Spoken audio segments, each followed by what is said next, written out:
Okay, so today we're going to talk about surveys, and the way we're going to talk about surveys is by doing a survey, which is super fun. All right, so we're going to start off when we talk about surveying is to talk about samples. So the reality is that we really very rarely get to capture the entire population in our survey. The population just means all of the people that could possibly fit into the category of people that you're interested in, or any case that could possibly fit within to the category of case that you're looking at. So for example, the population of Canadian eligible voters. So that would mean everybody in Canada who is 18 and above who's a Canadian citizen, or outside of Canada actually. But anyway, point being, so that would be the whole population. But the reality is there's very little chance I'm going to be able to talk to all of them as a lowly little researcher. So I'm going to take a sample of those Canadian voters. So I'm going to maybe survey 1,000 Canadian voters across Canada, as opposed to talk to everybody. So the population in this case would be all of these little blue, orange, and black little dudes, all these little guys. So that would be my entire population. Now, a random sample essentially means I pick a certain number. So in this case, I want a random sample of 12 individuals just by chance. And there's a variety of ways I could do that. I could pick every fifth little guy. I could give each little guy a random number and then use a random number generator. That actually might be the best way to do it, just in case they'd specifically decided to stand in a formation that's not super random, like all of the cool guys are sitting in the front. So I might give them all random numbers and then use a random number generator. So essentially any way that I can get a completely random selection of 12 individuals from this population of little stick figures.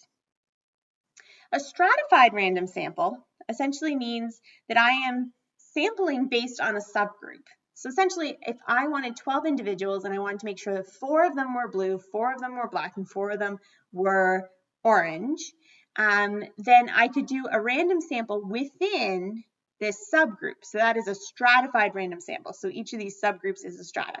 And I could pick what that particular strata was. Here it's the color that's interesting. You could go by gender. You could go by, year at RMC, for example. So there's any way you could stratify them.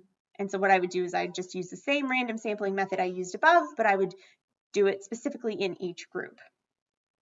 Okay, so let's take a look at which of these would be considered really a random sample. Hint, the answer is always going to be, yeah, kind of, but kind of no. So the first, an email survey about student satisfaction sent only to those at the college with first names that start A to D. Okay, so that seems actually pretty random. I have no good reason to believe that people who, or cadets who have names that start with A to D are any different from students who have names starting E to Z.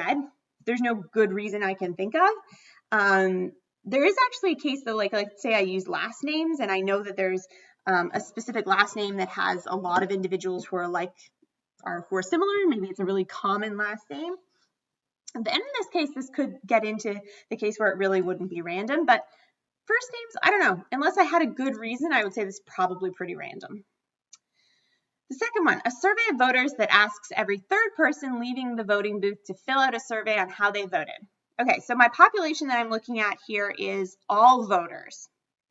And I'm using every third person, so that seems to be pretty good. The only thing is, if they're actually going to the polling booth, it means that they didn't vote in advance polls or by an absentee ballot of some sort. And so I'm not really getting a random survey of voters. I'm getting a random survey of election day voters. It would also be only those who were at that polling booth specifically, or that polling station specifically, not at a different polling station. So they could be different. So kind of, but not really. All right, the third one. During a provincial election, 45% of Ontarians vote on a referendum on electoral reform to tell the government whether or not to change the electoral system. So the government was really interested in getting a sense of what the entire Ontario population thought. So does 45% of Ontarians who voted, is that a random sample of Ontarians? Not really, because we know that the people who tend to vote tend to not have the same characteristics of those who choose not to vote. So people who do vote tend to be older, they tend to be more educated, and so they're not necessarily a random sample of Ontarians. They're not really getting a sense of what do all Ontarians think about electoral reform. They're getting a sense of what do Ontarians who feel motivated enough to go vote think about electoral reform. Okay, so sometimes we can do a random sample. And there's some other ways of sampling that aren't super random. So one means is a convenience sample. So it's exactly what it sounds like. So essentially, you are choosing the sample out of your population just based on what you have access to. So let's say I did a survey of my students, which would have ethical issues, but let's say I did. It would be a convenient sample. The reason I am selecting you 27 students is only because I have access to you guys. I don't have access to the rest of the cadets. So that would be a convenience sample.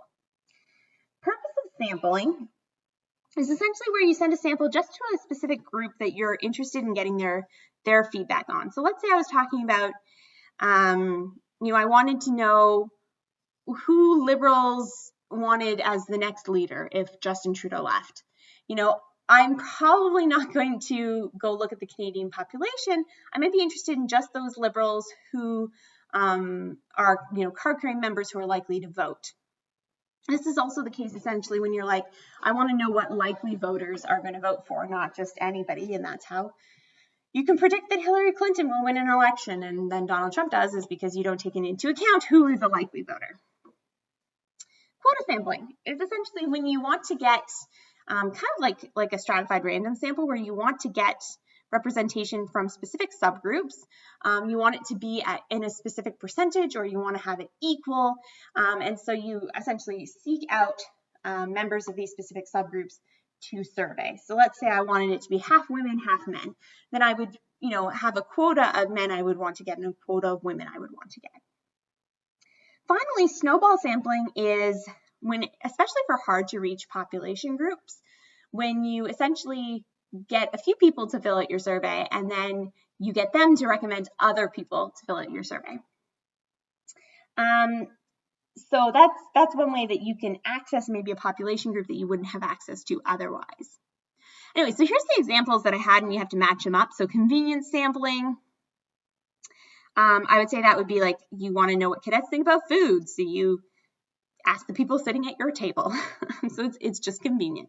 Purpose of sampling, that would be like you want the poli-sci students to know, or you want to know what poli-sci students want to take, so you survey just your poli-sci students. Like it doesn't really make sense to survey your engineering students about what courses they want to take. No offense to the engineering students who are in this course, but yeah. Quota sampling. That would be here where you want it to your survey to reflect the gender breakdown of the campus, so you purposefully send it to 20% females, 80% males. And then snowball sampling is here. So you want to know about people who have gotten sport injuries, and so you ask one of the rugby players if they know anyone else. Because I'm not just going to be like asking everybody about their sports injuries, because not well, I guess at RMC everybody does play a sport, but at a civilian university, it would be much harder. Okay, so that is some means of non-probabilistic or non-random sampling. All right, so the next thing you need to think about is the mode of your survey. Okay, so here are some different modes of surveying, and we're going to talk about what population groups they are likely to capture and which population groups they are not likely to capture. All right, so the first example, you do an in-person survey at a shopping center on a Monday morning about a new brand of soda. Okay, so who would this capture? Likely if it's a Monday morning in a shopping center, and let's pretend COVID isn't happening, you get all the elderly people out for their morning grocery store walk. You probably wouldn't get a lot of young people who are in school. You wouldn't get people who are at work. You may get a lot of stay-at-home moms and dads who are out shopping with their kids. You get people who maybe are of a higher socioeconomic status because they can go to the shopping center. You get people who are not afraid to randomly talk to a stranger. So you're going to capture a different type of population based on how you go about surveying people. An in-person survey conducted by Statistics Canada, door to door in a neighborhood on a Saturday afternoon. So you might be more likely to get families here, or people who live, who maybe are shut-ins. Maybe not like the young adventurous types who are usually out on a Saturday.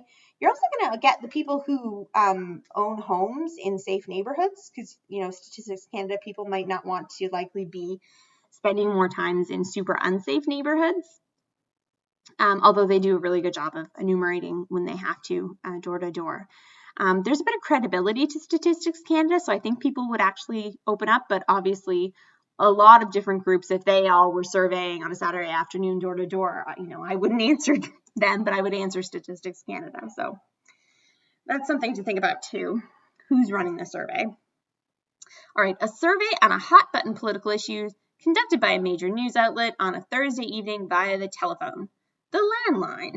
Okay, so who has landlines anymore? So you might get old people.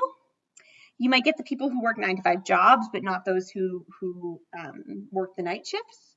You're probably not going to get people who just have cell phones, which is a lot of younger generations. You're not going to get people who don't own a home to have a landline in. Maybe they, are a more transient population group. A survey on political attitudes conducted through an online sampling firm that provides rewards to those who respond. So you might get those who are unemployed, who have time to do all of that, or people who are just bored. You're probably not going to get rich people who don't really need a reward for doing an online survey. You're probably not going to get old people who don't know how to use a computer. Although, increasingly online sampling can be increasingly more accurate, but, you're going to get a certain population group who will respond to that. A survey sent by email to all RMC students. You probably get the really motivated students, but not the ones who are super lazy, especially if there was no reward involved. I think a reward involved would change that, who it would capture quite a bit, but not mentioned here. Ooh, a survey sent via Moodle to all students in a class with bonus points for participation.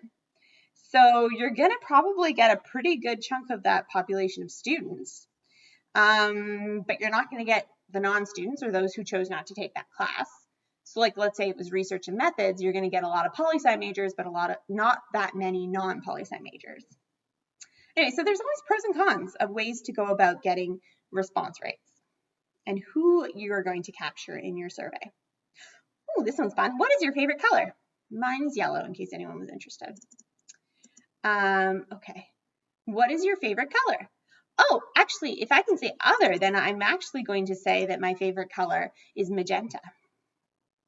So the reason I did this is just to show that question wording matters, and also not just question wording, but like the response options matters. So in this case, when there was only 4 options, I said, well, yellow, yeah, I like yellow. But then once I had the chance to say other, I said magenta. And so if we were doing this in class, we would actually do this and see how the responses change based on just giving that option for an other. So response options, they matter. Okay, and question wording matters too. So here's the question. So in the 2015 Canadian election study, a landline telephone survey conducted by a group of researchers after the 2015 election, 91% of respondents said yes to the question, did you vote in the election? But actual voter turnout was only 69%. List possible reasons for this. Okay, so what do you think was going on here? We get from this Canadian election study, so this telephone survey, we see that 91% of people are voting, but in reality, the actual official turnout records say much, much lower. Well, a few things could be happening. First, probably the people who are not really all that into politics are not going to sit on the phone for an hour or two and talk politics with a random surveyor. So you're going to get the more interested people responding. And again, these are the people more likely to vote. You're going to get the types of people who can respond to a landline telephone survey. So people with high incomes, people who own homes, people who are older. These are all people who are most likely to vote anyway.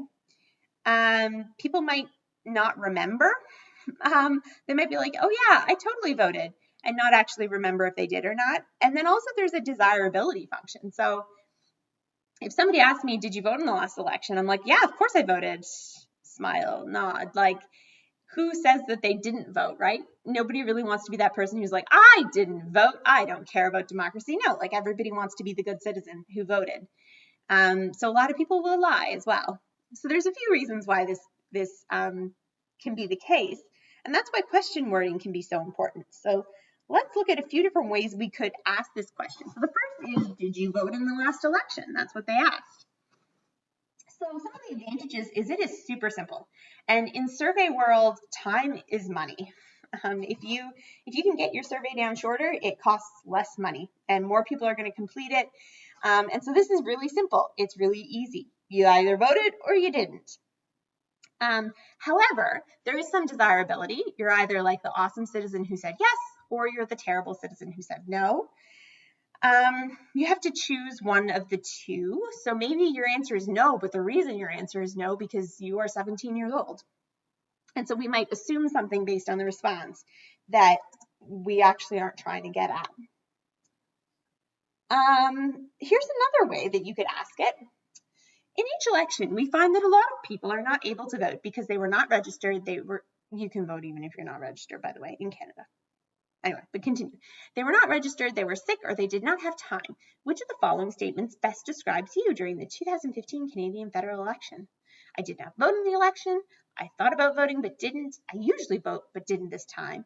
I'm sure I voted in this election. I was not eligible to vote, or I don't know or prefer not to answer. So this allows people to save face. Essentially, they can be like, I usually vote, but I didn't. So you're kind of like, yeah, I'm still a good citizen. I just didn't happen to vote. So people might be more honest. We might be able to capture better why somebody didn't vote. So I didn't vote because I'm not a Canadian citizen. You don't want me to vote. So this might provide some more details that'll be really helpful for the researcher. However, the disadvantage is it is longer and it's a little more complicated. Now, if you want more complicated, try this one. I'm not going to read it out loud, but essentially it asks somebody to go through the entire day on October 15th to think about what they were doing and how they got to the polling station and like what they did. And then to use that visualization to say, I did not vote, I thought about voting but didn't, I usually vote but didn't, or I'm sure I voted. And the reason for this is it provides some recall help because some people legit will just forget, like, 2015 was a long time ago. Well, I guess at the time they were doing this, it was only 2 weeks ago. But, you know, you might not remember whether you went to vote 2 weeks ago. It's like, I remember seeing the election on the news and stuff. I think I went. I don't know. Like, I went to the advanced polls, so that was like a month ago now. And so this allows the person to visualize how they went to the polls and might get you a more accurate response if they stay paying attention for the whole question, which is not guaranteed. It is very convoluted. And it's like, did I do this? Yeah, I did. I voted. Yeah, I think I did. So it's very long and convoluted, but it might be more accurate at the end of the day. It also takes a lot more time, and therefore you will try people's patience. And you will also spend a lot more money. So that's it. So essentially, these are the main things to learn about surveys. So we talked about sampling. We talked about what's a random sample, some different forms of non-probabilistic sampling. Say that 10 times fast. Different modes of surveys, different response options, different question wordings, some of those issues there. So your assignment